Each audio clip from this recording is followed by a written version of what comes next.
We're doing some new shit today. We'll see how it goes. Hey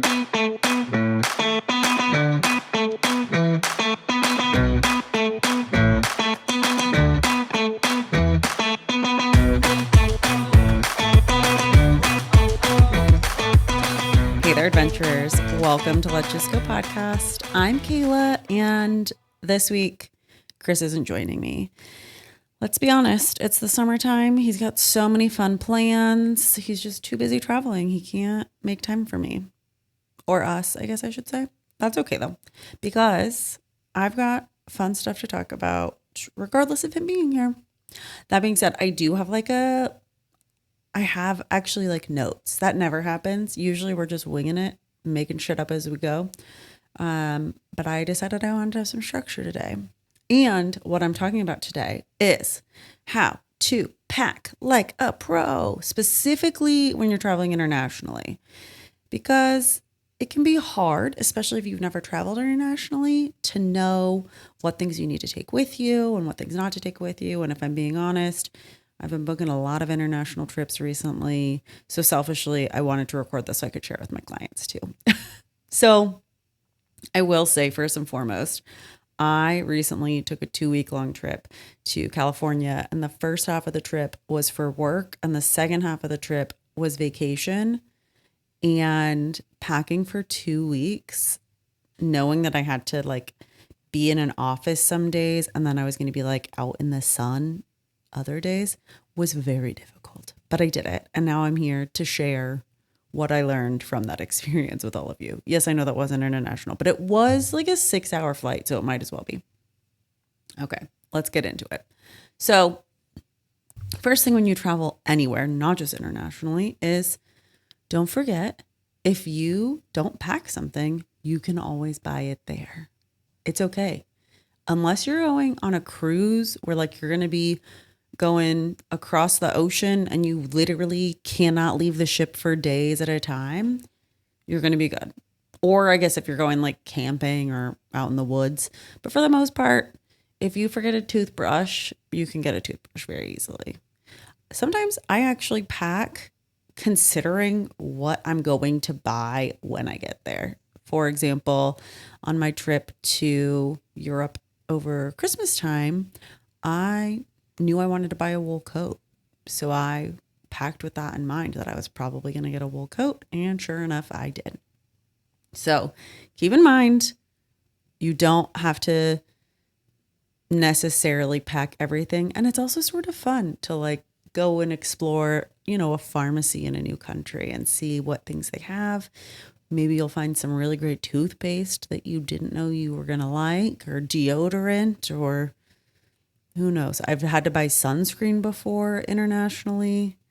I've had to buy, I think, toothpaste internationally. Yeah, there's lots of fun things that you can buy if you forget, or, you just want to have a stockpile of international toiletries. Also keep in mind, you don't need to pack the least amount of things possible. You obviously probably also don't want to overpack, but it's always good to keep in mind being strategic about what you're packing versus packing the least amount of things you humanly can. For example, sticking to a specific color palette is always a good idea. So maybe don't pack red and blue and green, but I like to do like a olive green and like a beige and black and navy. And then that way I can sort of mix and match those things as I see fit. Also making sure that you're packing layers. So if you think that you're going to be really cold or really hot, make sure that you're planning accordingly. Whether that is a matter of like tank top with t-shirt, with long sleeve, with cardigan, with sweater, whatever that looks like. Again, when I was in Europe in December, I knew that I was going to probably be in the cold, obviously outside, but that it might also be cold inside and I would want layers. So I made sure that I had at least a cardigan, that I had some long sleeve shirts, but also some short sleeve shirts, because sometimes when the heat is cranked up, it can be really, really hot inside. So keep that in mind. Also, making sure that you're packing things that aren't going to wrinkle super easily and that can potentially be worn more than once. So I love linen. I love wool. Both are great options, or like 100% cotton is also great because it can be very versatile. So, just some things to keep in mind. I love wool socks on vacation, and they make like thinner ones if you don't want like super thick wool socks, but they're great if you're going to be walking a lot because your feet can breathe. They wash pretty easily, they dry pretty quickly, a lot faster than like my Bombas that I have. So that's something to keep in mind. Also, I highly suggest taking a raincoat or a down jacket of some sort with you. So I have actually a Uniqlo down jacket that I love, and it was almost exclusively what I wore on my trip in December. And I convinced Brian to actually get the same Uniqlo jacket, but like the men's version before the trip as well. And he also almost exclusively wore that on the trip. And it was great because it folds down. It literally comes in a bag that you like shove it into, and then you can just like attach it to the outside of your backpack, which is really nice. But also, raincoats are great to have for that. So, my point is pack layers and have those layers be as packable as possible. I do love to have packing cubes. And one thing that I did actually on this trip that I was on last month is that I had things that I knew I was only going to wear when I was outside and in warm weather. And I had those in a different packing cube than the things that I knew I was going to wear into the office, because the office was the first part of my trip. And then the second part of my trip was the like being outside in hot weather part. So I just kept all of that. Like I was like, I know I'm not going to wear my like shorts into the office. So like those are just going to stay in a different bag.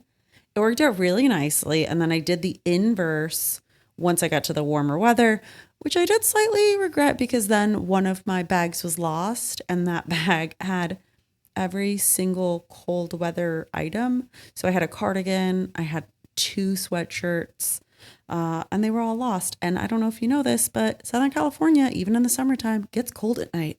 So I ended up having to buy my own new sweatshirt at Disneyland. Aw, shucks. So again, I mean, I lost it and that was unfortunate, but I was strategic and bought myself a new sweatshirt, which worked out because I knew that I was going to want one anyways. So that was great. Another thing to keep in mind, your shoes. What type of shoes are you going to wear on your trip, and limit them? You do not need hiking boots and high heels and tennis shoes and a pair of sandals. Absolutely not. Think about what the weather's going to be like and what your activities are going to be like. So for me, I am usually packing, if it's warmer weather, a pair of Birkenstocks and a pair of tennis shoes, because I can dress up my Birkenstocks. I do not care. Or if it's colder weather, I've got a pair of boots and then again, a pair of tennis shoes. I also have orthotics. So my tennis shoes specifically can fit my orthotics in them, which means that they are a little bigger, but it's the sacrifice that I'm willing to make. And I wear the tennis shoes or whatever, or the boots, depending on what weather it is. The bigger pair of shoes I wear on the plane so that they're not taking up the space in my luggage. Also, getting a bag for your shoes, game changer, because you can throw your shoes wherever you need to, and you don't have to worry about like if they get muddy or anything like that, which is really great. So I would say at the most, pack in your luggage one pair of shoes and then wear another on the plane and have that be it. Because again, worst case, you decide you need another pair of shoes, you can always grab a pair wherever you're traveling to. Just make sure that the shoes you plan on walking in, you've already broken in, because I'm a Birkenstocks girl and there is nothing worse than the first day or two of having Birkenstocks. Your feet will be hurting while you break them in. Lesson learned from me. I bought a pair of Birkenstocks on my trip that I went on last month, and they were great. Loved them. Probably the best pair I've had in terms of breaking them in ever. But my feet did still hurt for the first like day, and I knew that going into it, but I still did it. So let's also talk about toiletries. I know that I said if you forget something, it's easy enough to go get it, but also keep in mind that you don't need everything. Like, are you really going to do your entire weekly skincare routine every single night that you're on your trip? Probably not. I personally have like a little travel size of my exfoliant. I have a little travel size of lotion, and I just keep it like bare minimum. I take my soap with me, I take my face wash, I take lotion, and that's really it.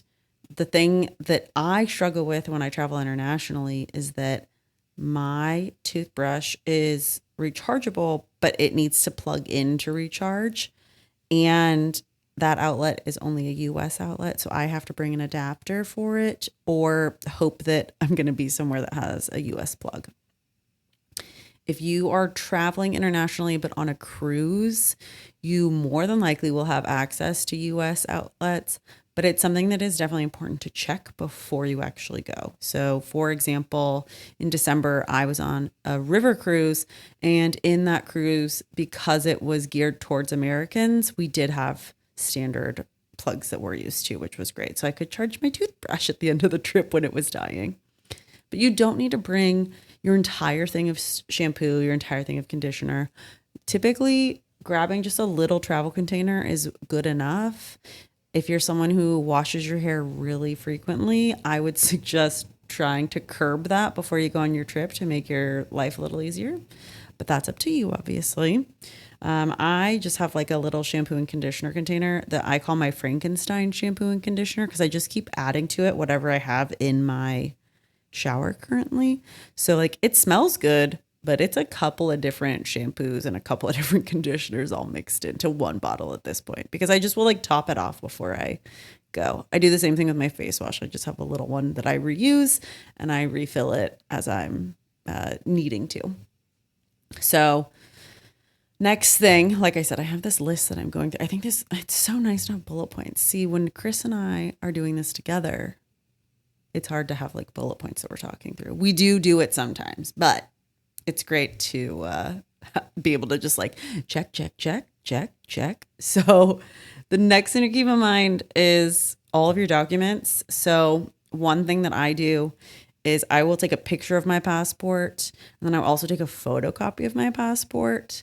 I do the same thing with my cards that I'm taking on the trip. I will take a photocopy. Don't take pictures of them and put them on your phone, but I will take a photocopy of them and have it like folded up and put it in the safe in case something happens and I lose the cards, because then that way I know which cards it was and that were impacted. Also, set up your digital wallet. So whatever kind of phone you have, make sure that you have your cards on that wallet, because most other countries, tap to pay is the way to go, and they will bring you, like if you're at a restaurant, they'll bring you a card reader to tap at your table. It's really great. So keep that in mind. Also, make sure that anything you have is saved somewhere. So if it's a PDF, you've got it saved on your phone or your tablet. Maybe you've printed it out depending on the kind of person that you are. But you want to make sure that you have access to those things before you get where you're going.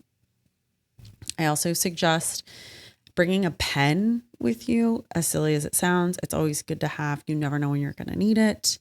Also, make sure that you bring your medication with you in the original packaging if possible, unless you're one of those people that has a lot of prescriptions, and then that may be easier said than done. But also, if you think you may need to fill the prescription while you're gone, make sure that you have that with you as well. And don't put those in your checked luggage. Keep all of that in your carry-on. Okay, let's talk about money. If you have whatever foreign currency you're going to be using, so let's say you've been to Europe before and you have euros at home, that's great. Maybe someone you know is like, hey, I actually just got back from Europe and I have some euros. Let me give them to you. That's happened to me before. That's great too. If not, they're probably not going to be necessary for you to have as soon as you land, but it will be a good thing to keep in mind to have. So if you already have it, pack it. If you don't, just keep in mind to have that be one of your first stops is to get some cash. Okay.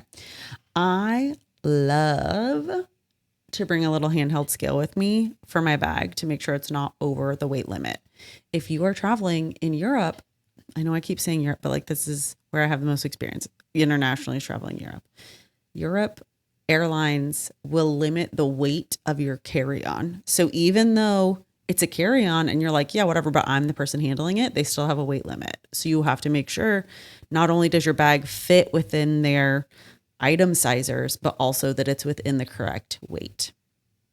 I also have a travel duffel bag that I love to bring with me that literally like zips all the way up. I got it on an Adventures by Disney trip many moons ago. It's actually the bag that I was referring to earlier when I said it got lost. I was very upset when that bag was lost, but I love to bring it so that if I know I'm going to be making purchases on my trip, I have that for extras. It's also great as like a laundry basket if you're staying in the same place for an extended period of time. I really like it if I'm like, okay, well, I know that on the way back, I'm probably going to need to check a second bag, or maybe it's the first bag I'm checking. I've got that. Just make sure that you have some sort of tracking device for it, because that was the one bag I had that didn't have an air tag in it. And of course, it was lost, didn't have an air tag. Literally nothing I could do except for cross my fingers and hope that it was found. And thankfully it was. So keep that in mind. I also will sometimes bring like a hiking backpack with me. So I have an REI hiking backpack that I got forever ago. And I like it to use that instead of a reusable shopping bag, which is also a good thing to bring for when I'm like buying souvenirs and things, just because it's a lot easier to throw stuff into the backpack and throw it on my back than it is for me to carry a shopping bag around. Either way, great thing to have. That's just my personal choice. And I don't say like bring like a huge hiking backpack. I want to say it's like this one's maybe 8 liters. It's not very big at all. And it folds down to be almost nothing, which is really great. Okay. Also, make sure that your carry-on bags, whatever you know you're going to be taking onto the plane with you, that hopefully is not going to get checked, because you know sometimes they'll gate check stuff. So I'd say put in your backpack or whatever you're putting under the seat in front of you. Make sure that you have a change of clothes. Make sure that you have your headphones, your charger, any sort of like eye mask or travel pillow or blanket, whatever thing you need for the flight itself, a reusable water bottle, your medications, the documents that I talked about. So like those copies of different things, all of that you want to make sure that you have in your personal item that's going to go under the seat in front of you, so that if they do end up gate checking your bag, you still have it on you. I can't tell you how stressed I get every time they're like, all right, we're going to be gate checking. And I'm like, oh no, are all the things in my backpack so that I don't have to worry about my rolling bag? And 9 times out of 10 it is. Also, if you are the kind of person who travels a lot, I would highly suggest having a toiletries bag that's just like ready to go. I've done that for myself and it makes my life so much easier, because I'm just grabbing the toiletries bag, throwing it in my luggage. I know I'm good. If something's getting low when I get home before I put it away, I just fill it back up. Makes my life so much easier. But I could talk and talk and talk and talk about all of this for so long. Obviously, I've already gone for this long, but I would love to hear about what things you have packed and regretted packing, or what things you haven't packed and have needed to buy and have been a lifesaver ever since. For me, I typically pack more than I'm ever going to wear, even when I'm like, and then I'll take out this and then I'll take out that. And I also almost always pack laundry detergent with me, just in case I need to do laundry. I can always find somewhere to access at least a washer. And I've never regretted having the laundry detergent on me. So, like I said, let me know what your packing tips are. And until next time, let's just go.